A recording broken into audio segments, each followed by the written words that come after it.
Assalamualaikum warahmatullahi wabarakatuh. Sahabat Muslim, berikut ini adalah terjemah hadis Arba'in Nawawi, hadis yang ke-21 sampai hadis yang ke-30. Hadis ke-21 dari Abu Amr, dan ada pula yang mengatakan dari Abu Amroh, yaitu Sufyan bin Abdullah radhiyallahu an. Beliau berkata, aku berkata pada Rasulullah sallallahu alaihi wasallam, wahai Rasulullah, katakanlah kepadaku suatu perkataan tentang Islam yang aku tidak lagi menanyakannya kepada seseorang selain kepadamu.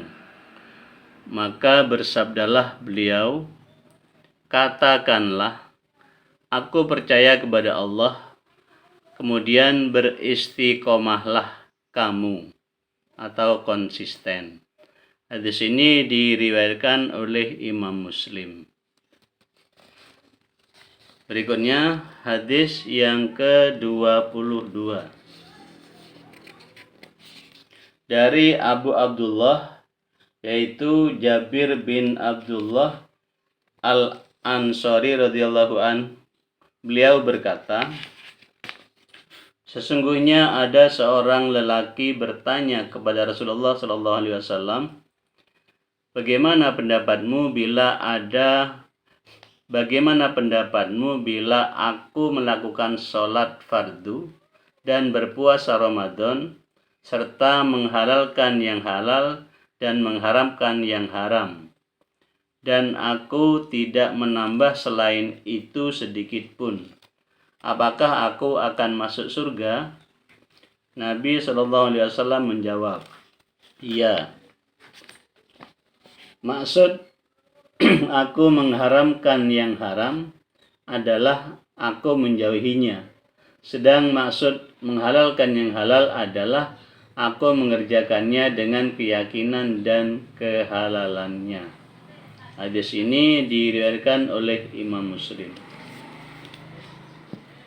Berikutnya hadis yang ke-23 dari Abu Malik, yaitu Al-Haris bin Asyim Al-Ash'ari radhiyallahu an. Beliau berkata, Rasulullah SAW bersabda, kebersihan itu sebagian dari iman. Bacaan Alhamdulillah itu dapat memenuhi atau memberatkan timbangan amal. Dan bacaan Subhanallah dan Alhamdulillah itu dapat memenuhi apa ruang yang ada di antara langit dan bumi. Salat itu adalah cahaya. Sedekah itu adalah bukti tanda iman. Kesabaran adalah sinar terang, dan Al-Quran adalah hujjah bagimu atau atas kamu. Setiap manusia bergegas di waktu pagi, kemudian mereka ada yang menjual diri, memerdekakan diri, atau merusak diri sendiri. Hadis ini diriwayatkan oleh Imam Muslim. Selanjutnya adalah hadis yang ke-24 dari Abu Dzar Al-Ghifari radhiyallahu an, dari Nabi sallallahu alaihi wasallam dalam hadis yang diriwayatkan dari Tuhan Allah Azza wa Jalla, bahwasanya Allah berfirman, wahai hamba-hambaku, sesungguhnya aku mengharamkan perlakuan zalim dan aniaya atas diriku, dan aku jadikan kezaliman itu haram atas diri kamu sekalian. Maka janganlah kamu sekalian saling berlaku zalim. Wahai hamba-hambaku, kamu sekalian adalah orang yang sesat, kecuali orang yang aku beri petunjuk. Maka mintalah kamu sekalian petunjuk kepadaku. Tentu aku akan berikan petunjuk kepadamu sekalian.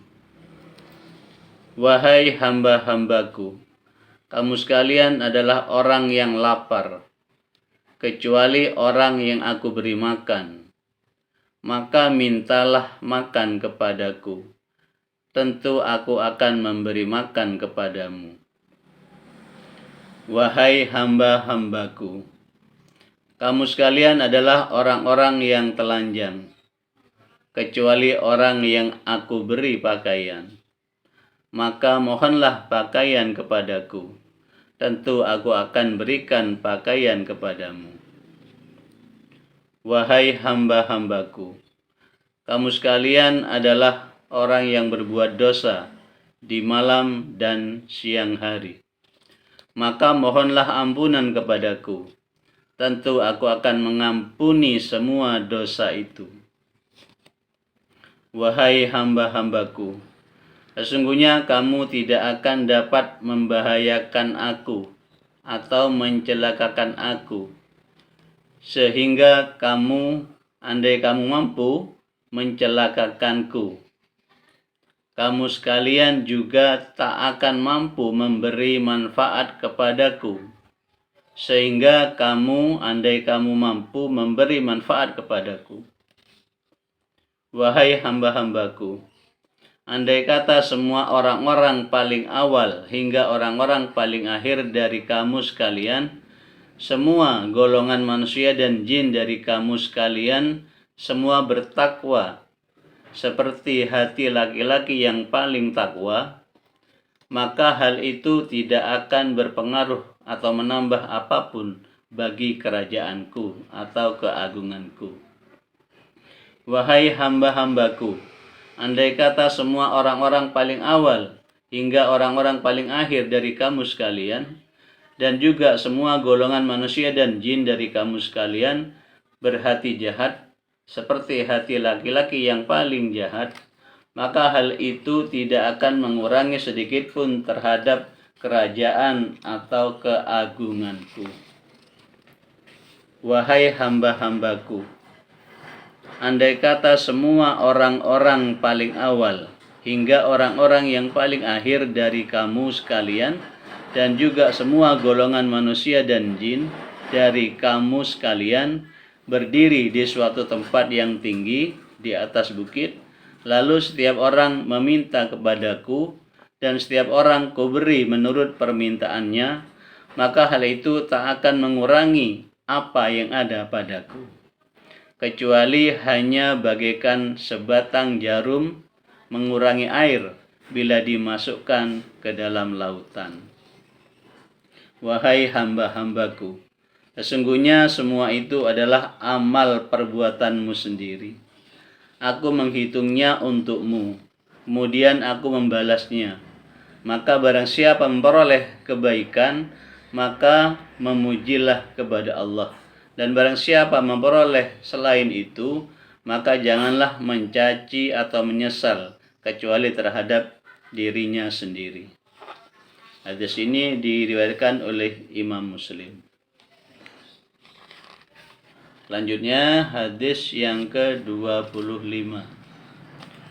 Dari Abu Dzar radhiyallahu an juga beliau berkata, sesungguhnya ada beberapa sahabat Rasulullah sallallahu alaihi wasallam, mereka berkata kepada beliau, wahai Rasulullah, telah berlalu orang-orang yang berharta dengan memperoleh pahala.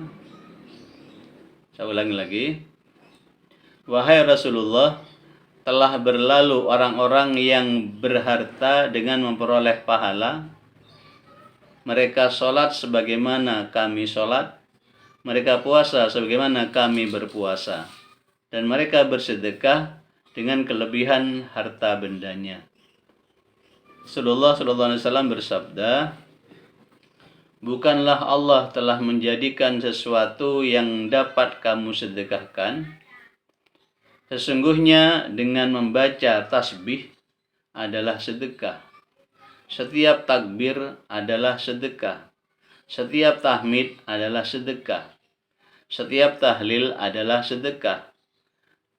Memerintahkan kebaikan adalah sedekah. Melarang kemungkaran adalah sedekah. Dan pada kemaluan istrimu juga ada sedekah. Mereka berkata lagi, wahai Rasulullah, apakah bila salah seorang dari kami menyalurkan syahwatnya kepada istrinya, ia akan mendapat pahala? Nabi menjawab, tahukah kamu sekalian, jika seseorang melampiaskan syahwatnya atau nafsu seksnya pada tempat yang haram, bukankah ia berdosa? Maka sebaliknya, bila ia menyalurkan syahwatnya pada tempat yang halal, tentu ada pahala baginya.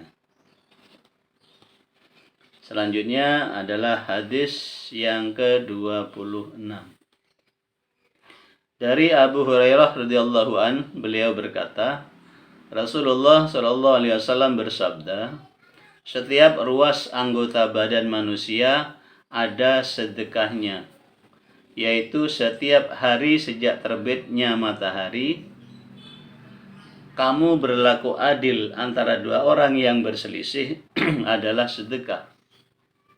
Kamu menolong orang dalam kendaraannya, lalu menaikkan ke atas kendaraannya, dan kamu angkatkan barang-barangnya di atas kendaraannya adalah juga sedekah. Perkataan yang baik adalah sedekah. Setiap langkah menuju sholat adalah sedekah, dan kamu menyingkirkan rintangan dari jalan adalah sedekah. Hadis ini diriwayatkan oleh Imam Bukhari dan Imam Muslim. Berikutnya adalah hadis yang ke-27. Dari An-Nawas bin Sam'an radhiyallahu an, dari Nabi sallallahu alaihi wasallam, beliau bersabda, kebaikan adalah baiknya tingkah atau budi pekerti, dan dosa adalah sesuatu yang meragukan dalam jiwamu, dan kamu tidak senang kalau sampai diketahui oleh orang lain dalam melakukan hal itu. Hadis ini diriwayatkan oleh Imam Muslim. Dan dari Wasihah bin Ma'bad radhiyallahu an, beliau berkata, aku telah datang kepada Rasulullah SAW, maka beliau bersabda, apakah kamu datang untuk bertanya tentang kebaikan? Aku menjawab, ya benar. Beliau lalu bersabda, mintalah nasihat dari hatimu. Kebaikan itu adalah sesuatu yang menenteramkan jiwamu dan menenangkan hatimu. Sedangkan dosa adalah sesuatu yang meragukan jiwa dan berkecamuk dalam hati. Meskipun orang-orang telah memberikan fatwa kepadamu dan memberikan fatwa sekali lagi. Hadis Hasan yang kami riwayatkan dari kitab Musnad Imam Ahmad bin Hambal dan kitab Mushaf Imam Darimi dengan isnad yang hasan. Selanjutnya adalah hadis yang ke-28. Dari Abu Najih Al-Irbadi Syariah radhiyallahu an, beliau berkata, Rasulullah telah memberi nasihat yang menggetarkan hati dan menjujurkan air mata. Lalu kami berkata, wahai Rasulullah, nasihat itu seakan-akan nasihat orang yang berpamitan. Maka berilah kami wasiat. Maka Nabi bersabda, aku berwasiat kepadamu, hendaklah kamu takwa kepada Allah yang maha mulia lagi maha agung, serta mendengarkan perintah dan patuh mengerjakannya. Meskipun yang memerintah kamu itu seorang hamba sahaya. Maka sesungguhnya orang yang masih hidup di antara kamu nanti akan melihat perselisihan yang banyak sekali. Maka wajib atasmu untuk berpegang teguh dengan sunnahku dan sunnah khulafa'ur rasyidin yang memperoleh petunjuk. Gigitlah kuat-kuat sunnah itu dengan gigi taringmu, dan takutlah kamu akan hal-hal yang diada-adakan atau bid'ah, karena setiap bid'ah itu sesat. Diriwayatkan oleh Abu Dawud dan Tirmidzi, dan beliau berkata ini adalah hadis hasan lagi sahih. Berikutnya hadis yang ke-29 dari Mu'adz bin Jabar radhiyallahu an, beliau berkata, aku berkata, wahai Rasulullah, beritahukanlah kepadaku tentang suatu amal yang dapat memasukkan aku ke dalam surga dan menjauhkan aku dari neraka. Beliau menjawab, sungguh kamu telah menanyakan suatu perkara yang besar. Sedangkan itu adalah hal mudah bagi orang yang dimudahkan oleh Allah untuk melakukannya.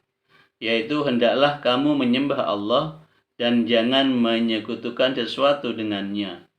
Hendaklah kamu mendirikan sholat, memberikan zakat, puasa bulan Ramadan, dan menunaikan haji ke Mekah. Kemudian beliau bersabda, maukah kamu kutunjukkan pintu-pintu kebaikan? Puasa itu perisai. Sedekah itu adalah menghapuskan kesalahan sebagaimana air. Saya ulangi lagi, puasa itu perisai. Sedekah itu adalah menghapuskan kesalahan sebagaimana air memadamkan api. Dan sholat seseorang di tengah malam, sholat tahajud, kemudian beliau membaca ayat. Kemudian beliau bersabda, maukah kamu aku beritahu tentang kunci semua perkataan itu? Ulangi lagi. Kemudian beliau bersabda, maukah kamu aku beritahu tentang kunci semua perkataan itu? Lalu beliau memegang lidahnya dan bersabda, jagalah ini. Lalu aku berkata, wahai Rasulullah, apakah kami akan dituntut karena apa yang kami katakan? Maka beliau bersabda, kau kehilangan ibumu, dan bukanlah manusia dimasukkan ke neraka atas kepalanya, atau sabda beliau atas batang hidungnya karena ulah lidahnya atau ucapannya. Diriwayatkan oleh Tirmidzi dan beliau berkata hadis ini adalah hasan lagi sahih. Berikutnya hadis yang ke-30 dari Abu Sa'labah Al-Kusani, yaitu Jursum bin Nasir radhiyallahu an, dari Rasulullah SAW, beliau bersabda, sesungguhnya Allah Ta'ala telah mewajibkan beberapa kewajiban, maka janganlah kamu menyia-nyiakannya. Dan dia telah menentukan beberapa batasan atau had, maka janganlah kamu melebih-lebihkannya.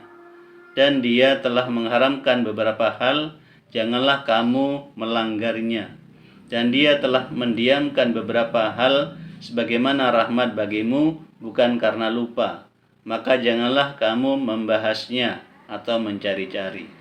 Hadis hasan diriwayatkan oleh Ad-Daruqutni dan lain-lain. Demikian, kurang lebihnya mohon maaf. Sekian dulu. Wassalamualaikum warahmatullahi wabarakatuh.